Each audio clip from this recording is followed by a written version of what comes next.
que é a respiração circular?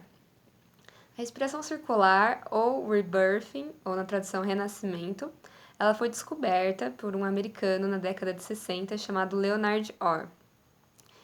E aí ele estava na banheira, pegou um snorkel e ficou respirando por esse snorkel. Então, respirando bastante oxigênio, né? Porque no snorkel vem bastante ar, pela boca. E aí ele começou a entrar em alguns processos. E aí ele chamou alguns amigos dele e falou: deixa eu testar isso daí. E viu que as pessoas também entravam em processos semelhantes. E o que são esses processos que a gente fala que expandem a consciência? Para explicar basicamente quando eu falo expandir a consciência, o que é, eu vou falar de uma teoria que existe sobre o cérebro triuno. Conforme a gente foi evoluindo, a gente foi usando o nosso cérebro de uma maneira diferente. Como assim? A gente pode dividir o nosso cérebro em três partes: o cérebro reptiliano, o cérebro mamífero e o cérebro dos primatas racionais, que é a gente, né? Então, o cérebro reptiliano é o nosso cérebro, é a nossa parte do cérebro que está relacionada com os instintos, com as vontades mais viscerais, mais animais. Então, é comer, dormir, sexo. O nosso cérebro mamífero, ele está relacionado com o nosso sistema límbico, são as nossas emoções, os comandos do sistema nervoso. E o nosso cérebro, a parte do cérebro primata, que é o neocórtex, está relacionado com o nosso racional e com as sensações, né? Aonde vem as nossas vontades. Então, através dos órgãos do sentido, né?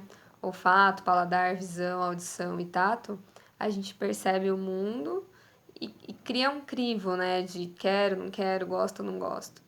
Isso está mais relacionado com o nosso cérebro racional. E também os condicionamentos sociais, né? Aquela construção da nossa personalidade, como ela deve ser, o medo de falar em público, o que as pessoas vão achar, enfim.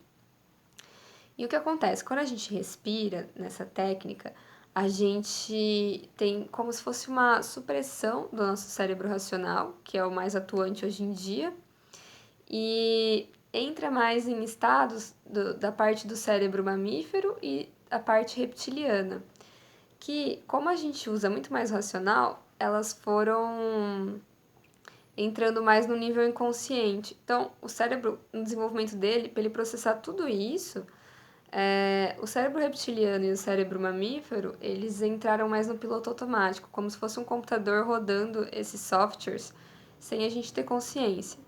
E aí, quando a gente respira, a gente desliga essa parte aí do cérebro racional, dos sentidos, dos nossos condicionamentos, e consegue ter uma ativação dessa parte das emoções, dessa parte mais animal, né? E muitas das nossas questões mal resolvidas ou questões que geram ansiedade, tristeza sem explicação, estão, né, guardadas aí no nosso inconsciente, nessas regiões de processamento do cérebro. E a respiração, ela consegue trazer isso à tona. E aí, na prática, então, a respiração, como que ela é feita? Primeiro a gente tem um processo de soltar o corpo, é importante abrir os poros, e aí a gente usa música, e ela é feita basicamente deitado, respirando com a boca aberta, de 40 a 50 minutos, com a indução de algumas músicas. E aí, eu acho que por enquanto dei uma visão geral, né, de como ela atua, e espero postar mais vídeos sobre relacionados aos processos que podem vir e tudo mais. Mas acho que esse é um vídeo mais uma visão geral sobre o assunto. Espero que vocês tenham curtido.